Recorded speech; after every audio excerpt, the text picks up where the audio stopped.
ગોવિંદ ગુરુ લીંબડી તાલુકાના મુણધા ગામના આંગણવાડી કેન્દ્રમાં હલહળતો ભ્રષ્ટાચાર જોવા મળ્યો। આંગણવાડીના બાળકોની જગ્યાએ પ્રાથમિક શાળાના બાળકોને બેસાડી સરકારશ્રીના નિયમોનું ઉલ્લંઘન કરતા જોવા મળેલ છે।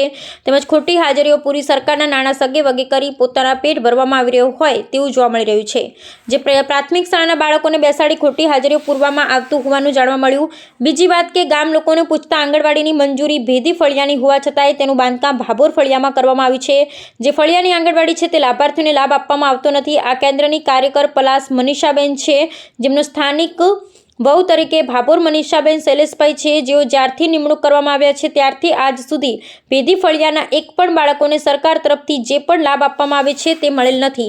તેમજ ભેદી ફળિયાના નાગરિકોને ગેરવર્તણૂક કરવામાં આવી છે, જે માહિતી પણ પ્રાપ્ત થયેલ છે।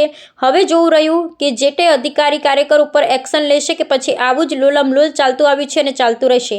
પ્રાપ્ત માહિતી અનુસાર વધુ વિગતે જણાવવાનું કે ગોવિંદ ગુરુ લીંબડી તાલુકાના મોઢા ગામના ભેદી ફળિયાને આંગણવાડી કેન્દ્રમાં કાર્યરત કાર્યકર મનીષાબેન શૈલેષભાઈ ભાભોર પલાસ, જે જ્યારથી કેન્દ્રમાં નિમણૂક પામેલ ત્યારથી આજ દિન સુધી કાર્યકર તરીકેની કોઈપણ ફરજ બજાવેલ નથી ને પોતાની આજુબાજુ સ્થાનિક બાળકોને જ કેન્દ્રનો લાભ આપવામાં આવે છે, તેમજ ગામના અન્ય સ્થાનિક ફળિયાના લોકોના લાભાર્થીને કોઈ પણ પ્રકારનો લાભ આપવામાં આવતો નથી, તેમજ બાળકોને કેન્દ્રમાં બોલવામાં પણ આવતા નથી। આવું આ કેન્દ્રમાં લોલમલોલ ચાલતું હોય છે, ત્યારે અત્યાર સુધી કોઈ અધિકારીએ ધ્યાને લીધું છે કે નહીં તે પણ એક વિચારવા જેવી બાબત છે। તેમજ જો લીધું હોય તો અત્યાર સુધી એક્શન કેમ નથી લેવામાં આવતું ને ના લીધું હોય તો ચૂપી કેમ છે તે પણ વિચારવા જેવી બાબત છે।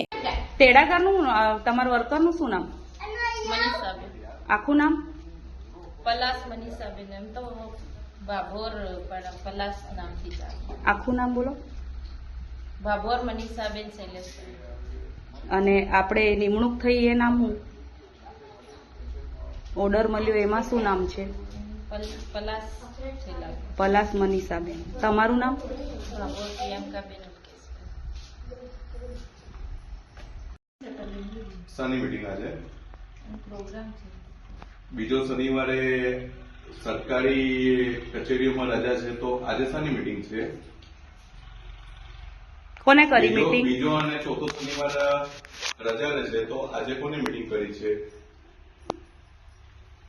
પ્રોગ્રામ છે ને એટલે સાનો તમે મીટિંગમાં બોલ્યા છો?